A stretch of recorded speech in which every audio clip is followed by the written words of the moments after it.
Welcome. Welcome to our town hall on dangerous leaders. I am Dr. Bandy Lee, forensic psychiatrist and president of the World Mental Health Coalition. I have called fascism mental pathology in politics.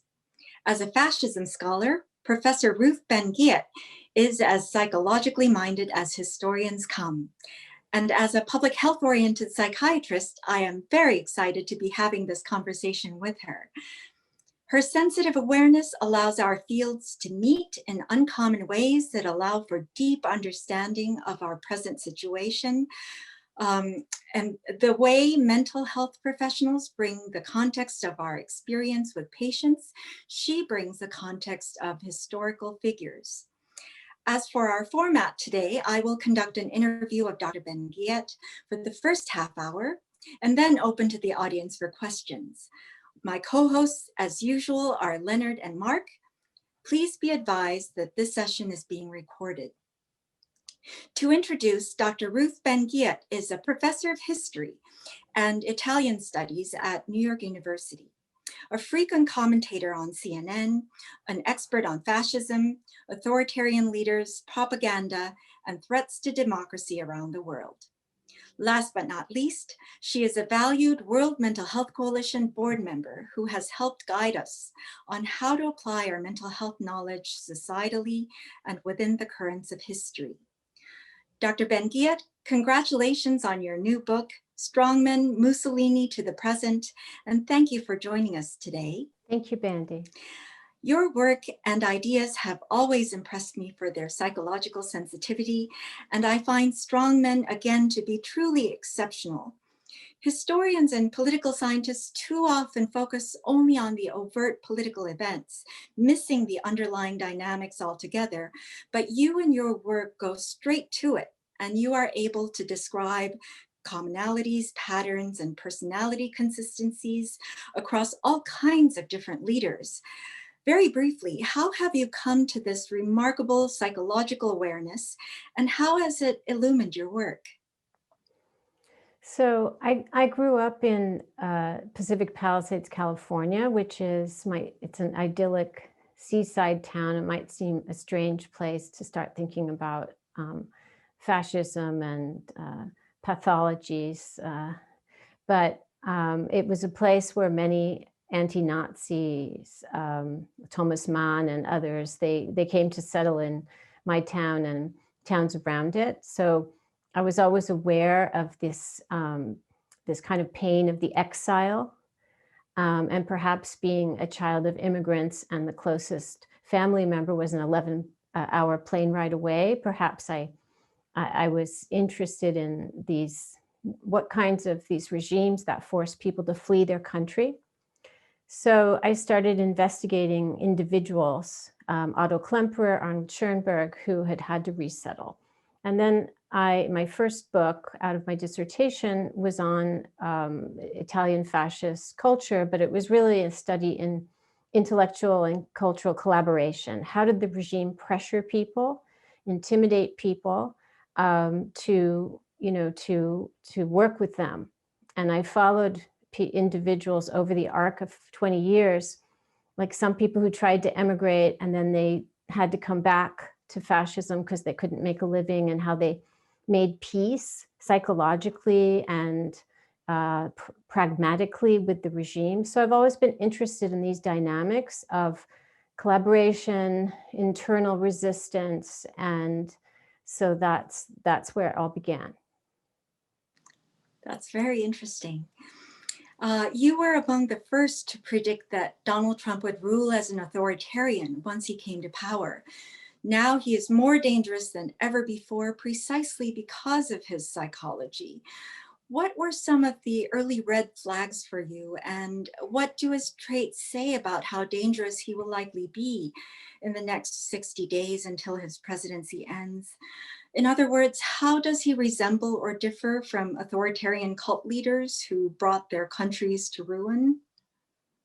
So in terms of the first question, I was already kind of starting to do public history. I was already writing for CNN on war. And so I had that platform I was developing. And when I saw Donald Trump start to retweet neo-Nazi propaganda and hold rallies and have loyalty oaths, because my second book was, I had just published in 2015, a study of fascist film propaganda. So again, from a slightly different angle, I was thinking about how people are led to believe this fictional reality and the destruction that it causes. So when I saw this figure, you know, the myth that can't happen here in America, and I think one of my strengths was that my parents are immigrants, and I'd always done European and global history, worked on empire. So I turned this kind of global lens onto my own country. And when I did that, coupled with my training in fascism, the figure of Donald Trump was very clear to me. He was delineated in a very clear way. Immediately seeking to have domination over these followers by, asking them to be loyal to him, immediately demonizing his political opponent and starting with the press. And the press was a big sign because the mechanism is that these are all very corrupt men. Many of the men in my book came to power already with criminal records or under investigation. And that was true with Trump and Berlusconi and Putin. So it's both people who destroyed democracy and then people like Trump or Berlusconi who had a kind of authoritarian leadership and didn't destroy it altogether. But because they have secrets and they're criminals, they have to start demonizing the press very early, so that when secrets come out, and we've had a renaissance of investigative journalism in our country under Trump, that his followers will already think of the press as partisan hacks. And then the final component was the violence. And so this is part of the 21st century ruler. You have fewer people with squadrists like the fascists 100 years ago, and more people like Duterte in the Philippines, who says, he warned the Filipinos not to vote for him because if he won, he said it would be bloody. Or Bolsonaro in Brazil, who said, if I get into office, there's going to be a cleansing, right? Harking back to the military dictatorship. So here's Donald Trump, who comes in and we all know this, in January 2016 says I could shoot someone and not lose any followers. And this is very unusual if you're in a context of democracy.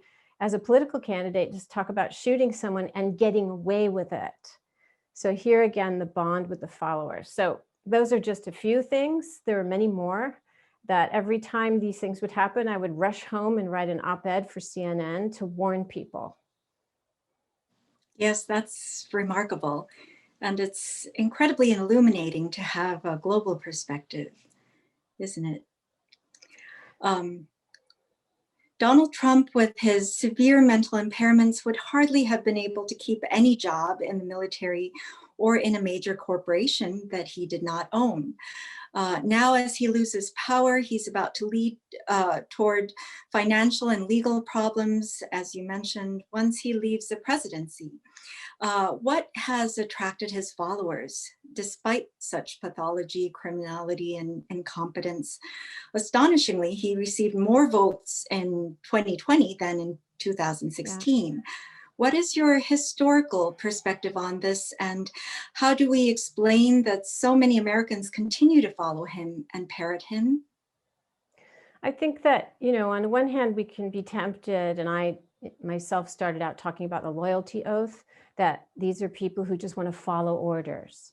But that's only half of it, because there are people who wish for, and there's been studies showing that many Americans are more authoritarian in their leanings, and they'd like to have the big, strong, statuesque, male figure to tell them what to do. But that's not the whole story. There's also the rule breaking, and that Donald Trump, in being this extremist who was brought into the system, and this repeats over and over again. I have many case studies. It was very illuminating to look back over 100 years of this and see the patterns. And that's what the book is about, finding these patterns. So when he started talking, when he acted in this this rule-breaking way, and be it because he started inciting violence or because he posed, and goes back to the fascists, as the truth teller who was not believed and ostracized by the mainstream media, and only he could tell the truth. So in my book, I have a reproduction of a Nazi poster from the 1920s when Hitler was trying to get to power. And it has Hitler's mouth sealed up with duct tape because he was the truth teller that no one would believe. The Democrats were censoring him. So this kind of personality who has a victim cult, who's kept down by the forces that be, who is attractive because he breaks the rules. This over and over has appealed to people. And sadly, this is how they come on the scene, and they end up kind of energizing and legitimizing existing anti-democratic and extremist tendencies. And this is another big dynamic, historical dynamic. They kind of coalesce and they channel all these malcontents and extremists and people who felt the system was broken. So they're like a volcano or an earthquake. You can choose your image. And the terrain is never quite the same after. And so the more you know about these, what happens in history, the more our election results are godsend. We have very rare opportunity we've had to turn this back before it's consolidated. Yes, absolutely. I recall a phrase from your book, the thrill of transgression, and how just compelling that is to certain personalities. And yeah, one of the case studies that made me saddest, I mean, they all made me very sad, but was the Chilean, how, because in Chile, they said it can't happen here. And when all the countries around them were falling to often US-backed military juntas. And they said, our army respects the Constitution. We have a long history of democracy. And then the US-backed coup, came. And although I definitely talk about the US role and I use CIA documents, my focus was also on the Chilean dynamic, because people, and this was a very violent coup, immediately became violent. Torture was immediately used. In fact, Brazilians and others who'd had coups came and advised Chileans on how to torture, as well as later Operation Condor and the CIA. So they all folded, and the rule breaking and the transgression became a way that people felt they were coming into themselves, many of them. So I talk about, female torturers and people who said, a woman, Ingrid Olderock, who was the first parachutist, and she said, I'm an adventurer. And then she found her calling being a torturer. So again, with the transgression. And so this was very sad to me, also because it caused 200,000 Chileans to leave. And so another theme of the book is, I have a chapter called The Greater Nation, the myth of making the nation great, and also the recall to the past, great again, but actually how destructive authoritarianism is, because you end up creating these nations of exiles outside the nation. You end up wasting human capital, resources, people who are killed, elites who are forced out. And so that, and the Chilean case kind of crystallizes all of this. yes, it's kind of remarkable how the structures and power organizations that could be doing good and are supposed to do good are seized by these personality traits that revel in violating human rights and bringing on destruction.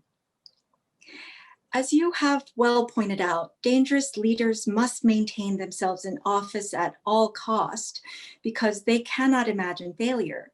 In your endings chapter, you said Trump's desire to stay in office indefinitely stems from the fear of meeting a bad end, losing immunity from prosecution, or becoming a nobody. Yeah. I thought that was very poignant. He's currently plunging the nation into chaos and tragedy because of his refusal to concede and to allow a smooth transition of power. In fact, he is actively undermining democracy and risking the lives of millions of Americans by not sharing intelligence or vaccination plans with the incoming administration. What other regimes does this remind you of, and what might be our recourse, if any? So I had to turn in the book, which was originally going to be brought out in March 2021, and then it was accelerated due to events. But I had to turn it in the summer. So I had time to include the Black Lives Matter protests in Lafayette Square and bring in the troops. But I had to kind of write it for either outcome of the election.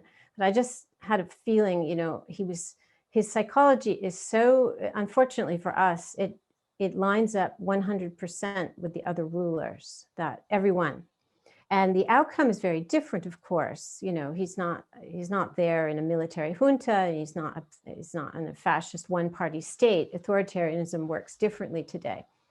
But all of the style of governance which they set up makes it more difficult for them to conceptualize leaving. So for example, they all create what I call inner sanctums, where you have flatterers and sycophants and family members. I have a paragraph about sons-in-law who are always conscripted from Mussolini, and we have Orbáns today and Erdogan and then Jared Kushner. So they shield the leader from hearing things he doesn't want to hear. And then you also have this chaos because he's always trying to find more and more flatterers. And so right now there's been a very interesting reshuffling, a lot of hiring and firing and moving people right now because he's upping the loyalty quotient because the stakes of stealing the election, that's the biggest game of all. So this kind of panicky, and I talk about their fear, the panicky trying to cast out anyone who might puncture their bubble, right? So this is also part of the destruction. And to get to the question of how they end up so badly, each one has his own particular thing, but the destructiveness where like Gaddafi was willing, he would never surrender. So he was willing to drag his country into a civil war. And Pinochet in Chile is very, he's not analogous because they had 17 years of dictatorship, but he was one of the very rare authoritarians who was voted out. So it's very interesting. He was in this kind of psychological nightmare, and he had over a year before he had to leave office. And they gave him a cushion by allowing him to stay as the head of the armed forces, but he was going to be gone as head of state. And he spent that year, this will be familiar, doing as many destructive things as possible to sabotage the new democracy, from stacking the Supreme Court to passing edicts that protected his people, made it harder to find out, to prosecute their crimes, all of this. So the one way or the other, they're always highly destructive in their bubbles to the last second and vindictive. Absolutely. It seems that they're entirely obsessed with either keeping themselves in power or destroying as much as possible if they cannot. By the way, for everyone, Dr. Ben-Ghiat's book is full of anecdotes and brings these authoritarian leaders to life in ways that I've not seen in other texts, and so it's very poignant in terms of understanding just the commonality that runs through all these different leaders. Poignant's a good word, actually, and it was since we have many mental health professionals. It was not an easy book to write because I've always been a bit empathetic. That's also how I'm even as a historian able to kind of somehow feel the psychological emotional situation of the moment that I'm trying to recreate. And I used a lot of memoirs. I used data sets, and I used studies by political scientists. These were very important to know, patterns. But I interviewed people some of whom told their stories for the first time and are anonymous. And so I used enough sources plus my own intuition, I would say, to be able to capture the poignancy of the followers too, because one of the biggest principles that recurs, the guiding principles, that the leader despises those he governs. And the more they give him their power, the more he despises them. And he wants to punish them. And as his power lessens, he becomes enraged. You saw this with Gaddafi. And they end up blaming those who have laid down everything to sacrifice things for them, and they hate them. So it's part of Yes, the poignancy. absolutely. Yeah. That's a psychological dysfunction that you somehow were able to illustrate so well and vividly. I remember you're telling me how you were strictly an academic before, and you felt a special civic duty to speak and write publicly since this administration, and thank God for that. What in particular called you, and what has the experience been like? I think it's been really, it's just something I felt I had to do. I was in a very privileged position. I'm tenured. I'm a full professor, because plenty of people don't like what you write and they try and get you fired. They write to your provost, they write to your chair, if you're in an academic department. But being tenured helps. So I was conscious of all that privilege. But I just felt that it's not that I think everyone has to do something, but this was what I could do. And I had all of this training, and I already was writing for CNN, so I had a platform. And actually the fact I was writing for CNN rather than a traditional, more elite, I have also written for the New Yorker, but at the time I hadn't written anywhere else, because I heard from people all over the world and all types of people by writing for CNN. You reach a very broad swath of people. And I would hear from people who had themselves fled dictatorships, different kinds of dictatorships, to come and settle in America. And they said, I'm so glad you're writing because no one else is getting this. So this feedback from the public really spurred me on and told me that it was helping people. And so that was part of it. There's also, you get a lot of hate mail. Everyone's the price of doing business. You get threats. I had to move my office to a more secure location in 2017. And for a little while I had a guard, but it's just part of living through a culture which is the model, the tone is being set by a brutal criminal.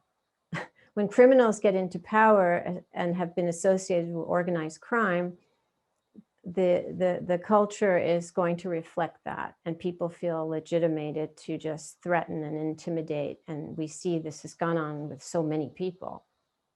But I've also been exposed to a whole community of people working to protect our democracy, and that's been absolutely wonderful. Great, thank you for sharing that. I think our experiences have been very similar. It's remarkable. So. It's remarkable how you even had to move your office and I was offered an escort on campus. Yeah. Okay, I think it might be a good time to switch to questions from the audience. So if anyone has a question, you can go to the bottom of your screen where it says participants, click on it, and to your right, you should see the option to be able to raise your hand. Great. We'll start our first question from Robert Moore. If you can please unmute your microphone and go ahead. Yes, I'm from Columbus, Ohio, and my question is, how are ways that we might be able to communicate with our friends and relatives who have been beguiled by Trump's lies and disinformation? How might we do that respectfully? Seems to be a huge yawning gap, and they continue to get bad information from him and their other sources. What advice might you have? Because I think we all face that in some measure. That's the $1 million question right now.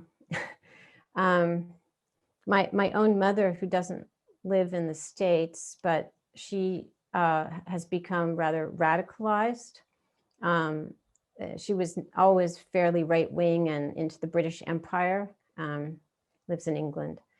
And she started some months ago talking about, like, white extinction, like very far right things, and Biden's a socialist, and calling me, worried that anarchists are all around me. And I finally said, what are you watching?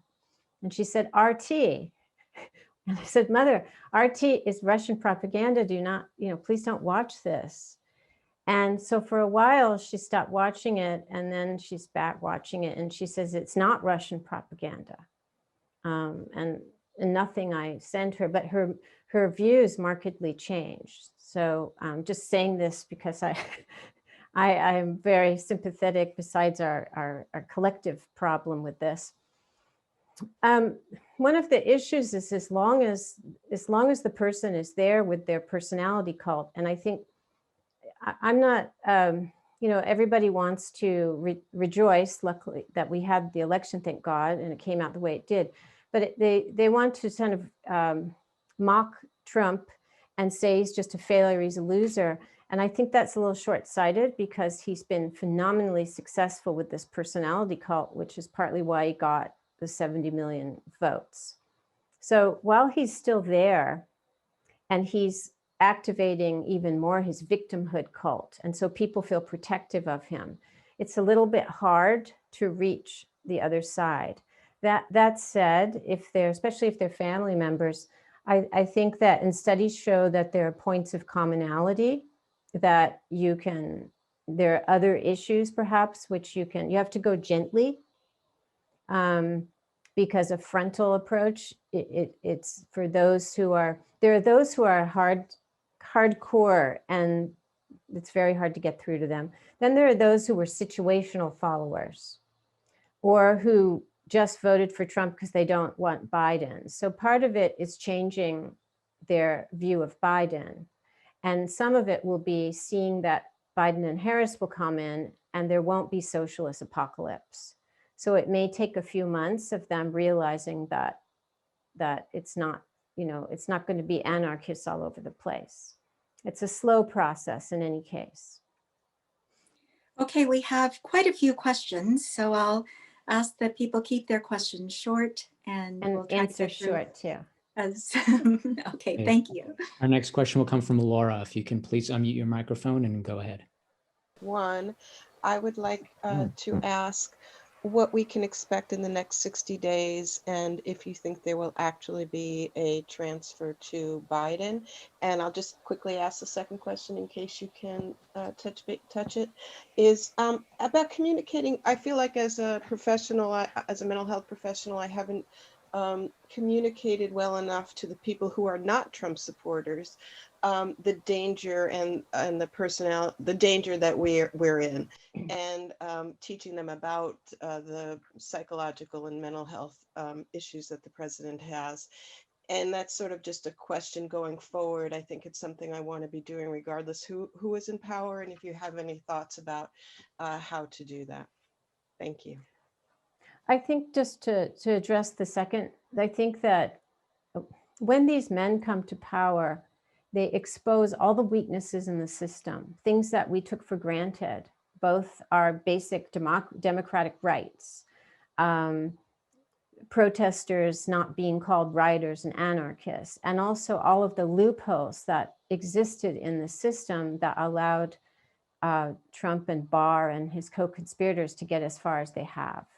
So likewise, we've seen very clearly the effect of not vetting presidential candidates, not only for conflicts of interest and making that stick, but for character. Paying a lot more attention to somebody's past, because all of the evidence was there. Trump is who he's always been. He hasn't changed a thing. And he just brought all of his shadowy, he always existed in this shadowy terrain between the legal and the illegal. And he simply brought that whole, way of operating to power as president, and everybody else had to conform, because that's what happens with these guys. So I think we'll have a lot more attention next time to who we are, allowing into the White House. Whether next 60 days, he's, what is it, the latest scorecard, he's 1 victory and 32 or 33 defeats with his attempt to use to kill our democracy through paperwork, because that's how it's done today. We don't have as many military coups. You bring in the lawyers and the accountants and all the other people who find the loopholes. So because he's not going to be able to pull off a military option, which is why I was very relieved General Milley of the Joint Chiefs of Staff made a very pointed declaration that the armed forces obeys the Constitution and not an individual. The fact he made that declaration is significant. It means there was stuff going on behind the scenes. So I'm not sure he's going to succeed in the end, but he's going to be as destructive and as possible and try and hamstring the Biden administration so that it's truly challenged from public health point of view, from a foreign policy point of view. And remember, these people think long term. They're already thinking about getting back in 2024. So the mission is to make Biden a failure. So Trump still seems like a winner. Okay, Great. next question, please. Yes, our next question will come from Paul Overman. Yes, I'm Paul Overman. I'm in Wilmington, North Carolina, former clinical psychologist of 45 years, currently practicing in a spiritual director persona. As regards to your last comment, how do we prevent this return? And if there is a return, even of a worse character, as many experts predict, how do we create a common language between us clinical psychologists, the experts on authoritarianism like yourself and fascism, and how do we work together? I'm more concerned after this election cycle than I am the current. Thank you. The book has a lot of grim things, but I end on a hopeful note, talking about instances in which programs like in Turkey under Erdogan, Radical Love, this man who successfully was an opposition candidate but became Istanbul's mayor. And in Chile, the opposition united and had this program of joy is on the way. So rebuilding horizontal networks, because authoritarians are all about vertical, right? That's like the loyalty oath. That's why I got so alarmed back in 2015-16. And to strengthen civil society through rebuilding this kind of emotional tenor of compassion and solidarity, because Trump was just preaching hatred. And one of his main jobs as president, he was never there to govern. He was there for very specific other things, making money for Trump and spreading hatred to make people cruel. That's what all of these leaders need, is for everyone to be cruel and at each other's throats. So bridge building is very important, and that those values of decency and accountability and transparency can be spread at every level, from dealing with individual and family systems to my contribution was to do this through a sweeping historical study, but it's something that can be upheld, these values of compassion, solidarity, accountability, which are also ethics of private life, right? They can be private life, group life, community. They can be upheld at every level. For the next question, let's go to Robert Covington. Please unmute your microphone, Robert, and go ahead. Hi, everyone. Very quickly, I just want to say I already have Dr. Lee's book, and I'm ordering your book today, Dr. Ruth. I'm looking forward to that one also.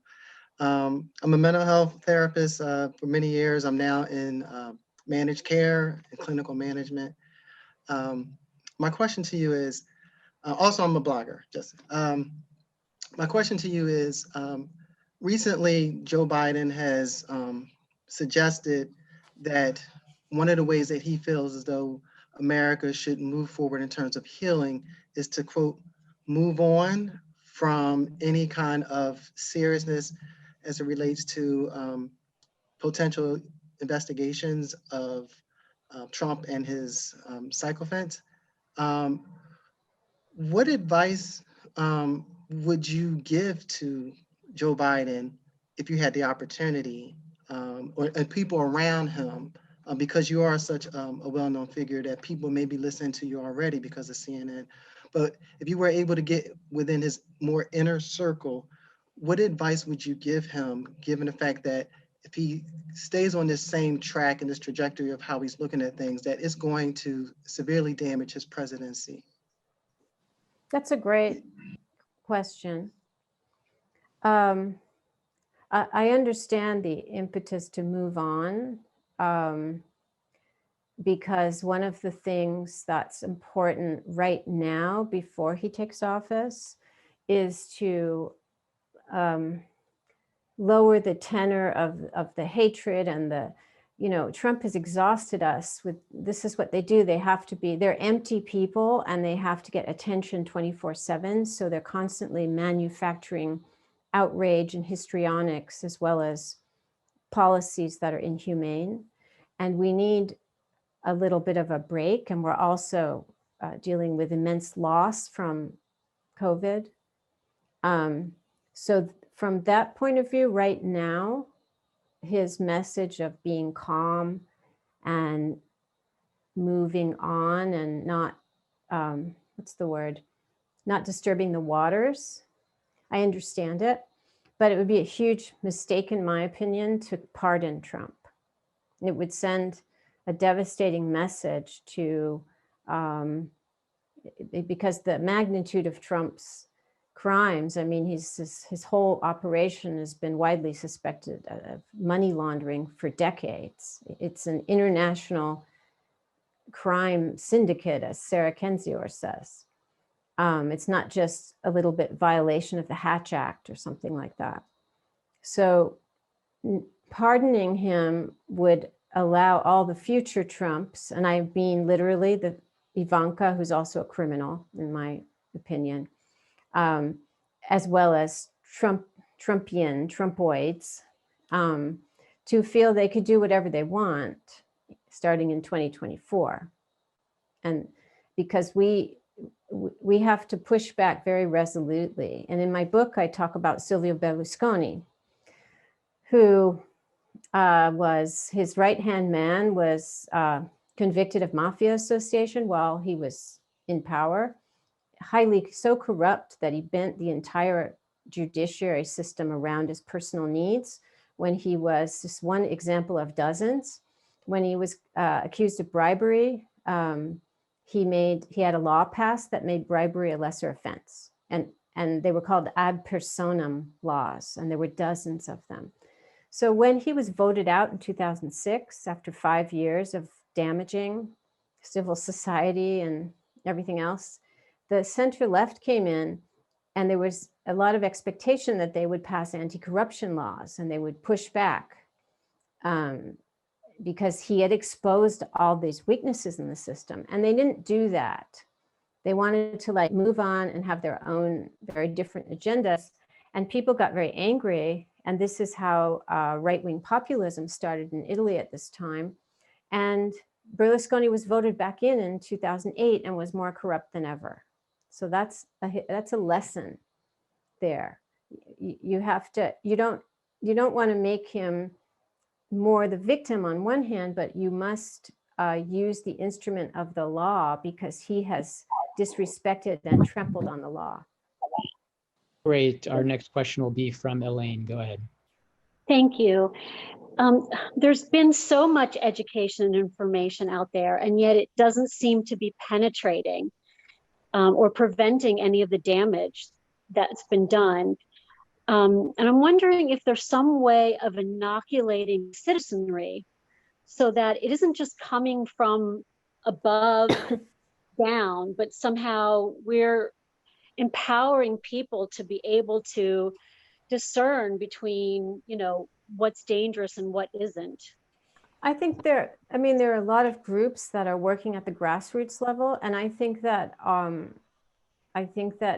faith can be important too, like there are many pastors or rabbis or imams, whatever the faith is, that are, again, this bridge building is not just trying to speak to the other side, so to speak, but having different sectors of civil society collaborate. And there are grassroots organizations that have always done that, this kind of intersectional approach, which was first, it dates from the civil rights era, but the Women's March right after Trump was inaugurated, that was a success because so many people came together. So we have to see a mobilization of this sort again, because as you say, pundits or people talking in their information silos are not going to do the trick. And it's also about youth.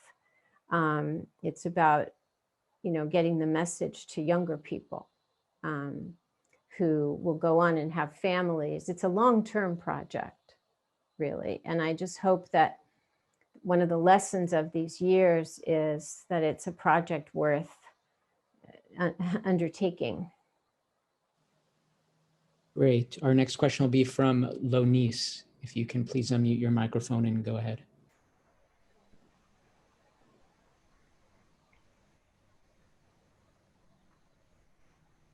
All right, we'll go back to you, Lonice. For the next question, we'll go to Susan. Please unmute your microphone and go ahead, Susan.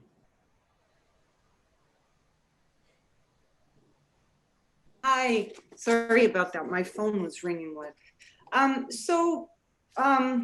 People like Steve Bannon and Sebastian Gorka are, just to name a few, are uniquely threading their nationalism throughout the world.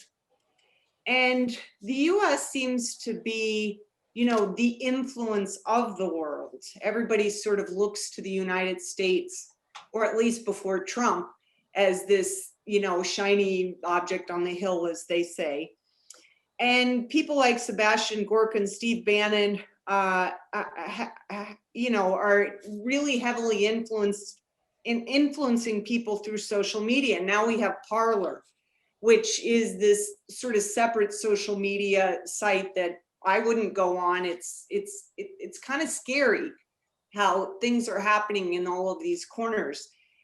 Is this different than what you describe? I haven't read your book and I'm going to get it. But is this different? And if so, are the solutions more complicated or are they the same? Thank you.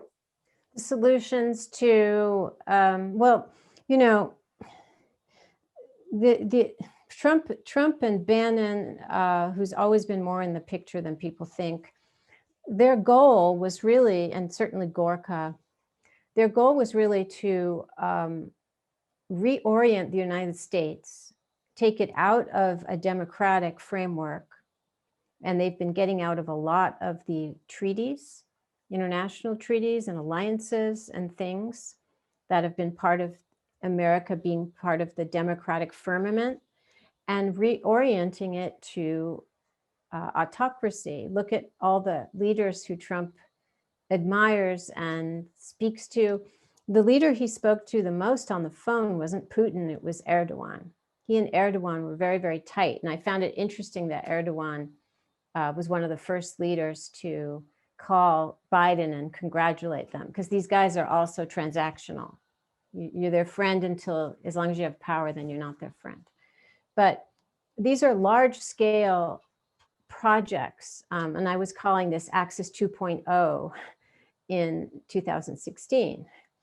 But I was very heartened that some of the first things that Biden's going to do is get, restore funding to the World Health Organization, get back into the Paris Climate Accords, and, start to repair this damage that's been done. Now, what you're talking about is a kind of, retrenchment that the right is doing right now to go into parlor because they feel that they can't get a fair say on, Twitter, for example. Twitter's been more stringent lately, but you could see that as a defeat too. They're more and more restricted. Although globally, they're not going anywhere soon. There are these certain talking points that I see, such as the one that is in my field, that fascism is a left-wing movement, so we can blame the violence on the left. This is a talking point of Dinesh D'Souza, of Sebastian Gorka, of Bolsonaro. The president of Brazil, talks about it. So it's hard to combat all of that. But this is why we have to much more vigorously propagate the cause of democracy. We've been very lazy. We've taken it for granted. And we can't do that anymore. Great. Our next question will come from Laura. Please unmute your microphone, Laura, and go ahead. Hi, this is a follow-up probably to what I asked before. And again, it's about the next 60 days and whether or not there'll be a transfer to Joe Biden. And I'm asking you because you have this expertise with people with these traits. So he has made changes at the Pentagon. He has some sort of quasi-military at the border. He has community or militias. And so I guess my more direct question is, do you see the possibility of him claiming that the election overall is illegitimate, and calling upon what military he does have and instigating some civil war type conflict on the streets, and therefore keeping power? I mean, that's one scenario that people gamed out when they did these kind of these studies of all the different options that could happen. So it can't be ruled out because unrest is what they need. But and the scenario for everybody would be to provoke civil unrest and then be able to use the Insurrection Act or other things they need to use to have a kind of martial law or emergency status, so that somehow things could be suspended. So this is one thing that is heartening and not in that direction, is that people also expected a lot of violence around the election, and there was very little violence. And one of the dangers is that we fall, even if we despise Trump, the effect of fearing what he could do causes us to sometimes lose confidence in ourselves as a nation. And that's why so many people really did expect a lot of violence. And it's always good to be prepared. So people had their shops, nailed up with plywood.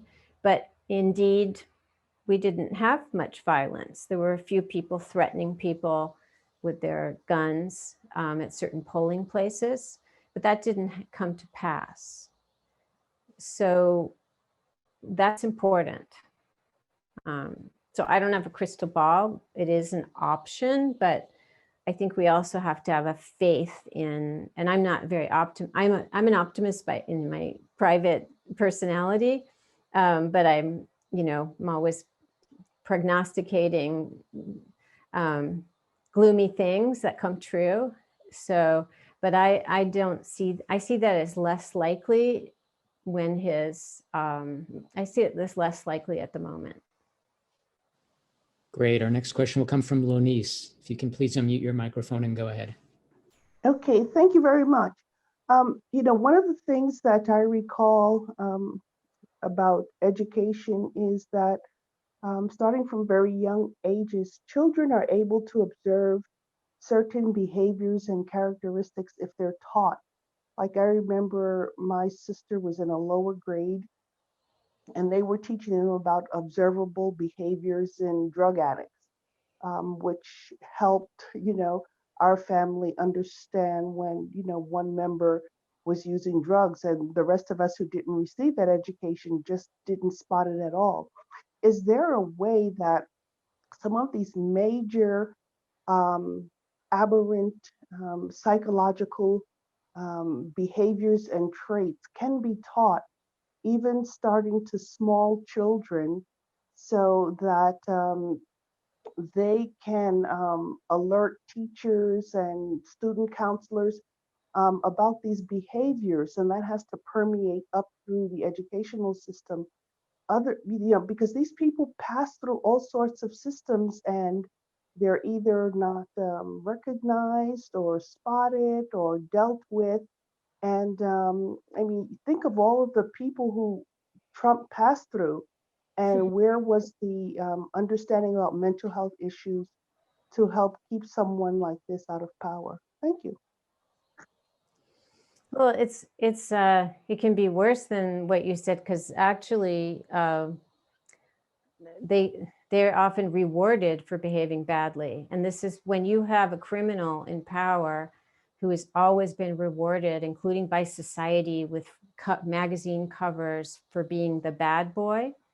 And this is what you get. And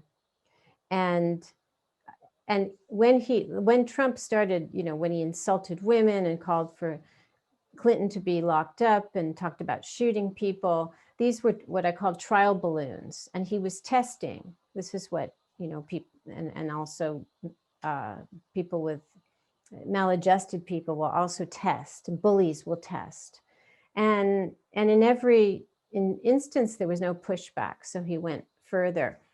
But I really talk in the book about, in the conclusion, about this cult of male force that allows these people to thrive, and how their rule breaking and their seduction and their ability to make the world turn around them and monopolize the media, and how the media rewards them because gives them so much space.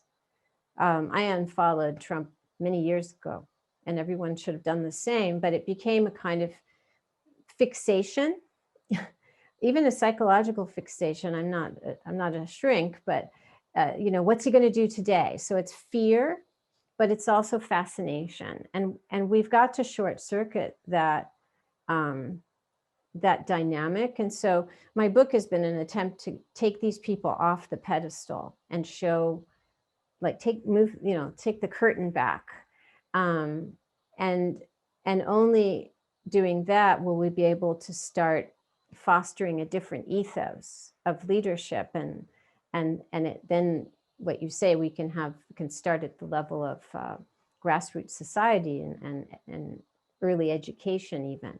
That's always hard because we're not, thankfully, democracy allows for many, many different educational philosophies and schools, but the leader does set a tone for the nation.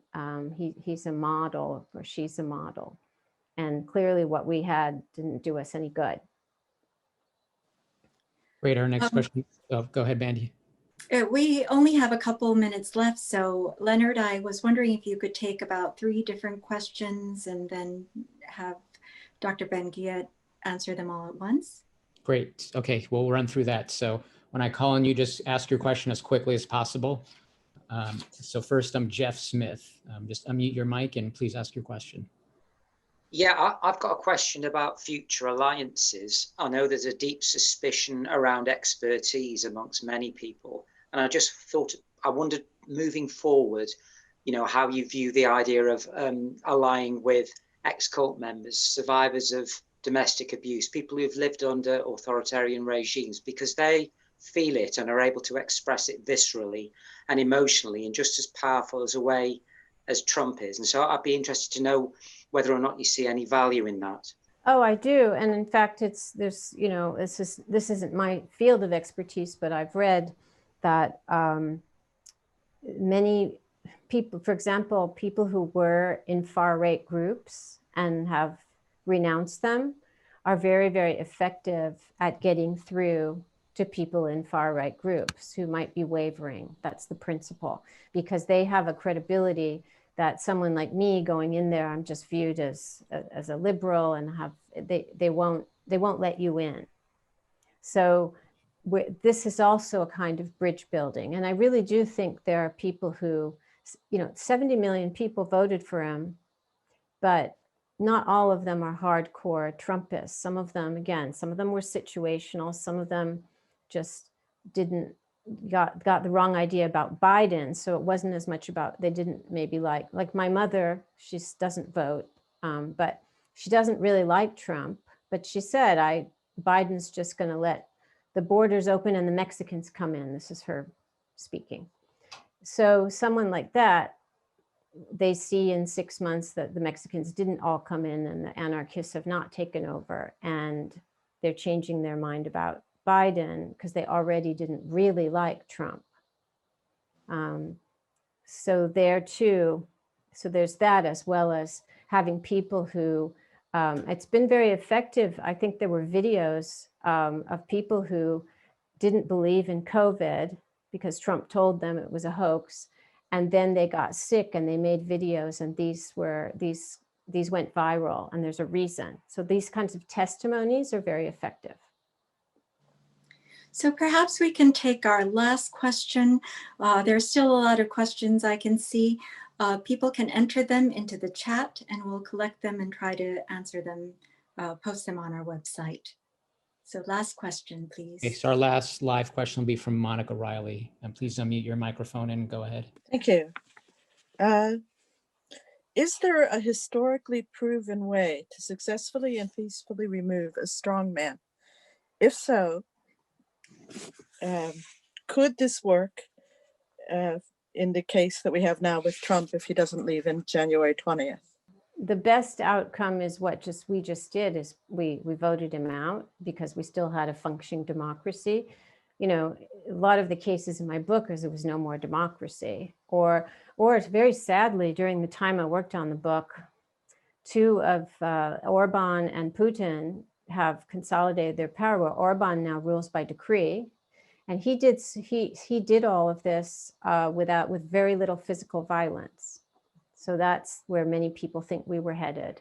And Putin now changed the constitution, so he's going to be there until he's in his 90s if he wants to. So it's hard, I think what I always say is once they get into office, it's hard to get them out. I don't know if he really makes a last stand and refuses to leave. Biden just keeps saying calmly that he will be escorted out. The Secret Service doesn't, he's not very high on their list because he's infected so many of them. but that's just speculation. I don't know what will happen. Ideally, there's a reason, though, to conclude on the dangerous minds note. There's a reason that so few have been voted out, and most of them go out in a big flame, either being forced into exile, or Hitler killing himself, or Mussolini ending up, being strung like a ham upside down. They're destructive people, and they have destructive endings. Would you like to give a last word, maybe a hopeful note? Well, the hopeful note is really, I cannot overstate what a amazing thing we did by voting this person out. That we really were on a path. There are many people who have invested, this is why they're all clinging on. They've invested a lot in reorienting the states away from democracy. William Barr and Pompeo, all these villains, they really are villains. And we short-circuited this, and we voted under very difficult circumstances, both due to the pandemic and voter suppression, and we did it. And that's something I was going to say no one can take away from us. Trump is trying to take it away from us, but I don't think he'll succeed. He's not succeeding in terms of electorally. So we have to, somebody like Trump wants to rob us of our confidence, and we have to hang on to the fact that we can have more confidence in ourselves and civil society than perhaps we thought. I think that's an excellent note. I always emphasize just what an accomplishment and feat this was against great odds. And we did it as a people. So thank you once again, Professor Ben-Ghiat, for joining us, and the honor of having you. Thank you everyone for your participation and great questions. Thank you. Good night. Thank you. Thank you, Bandy.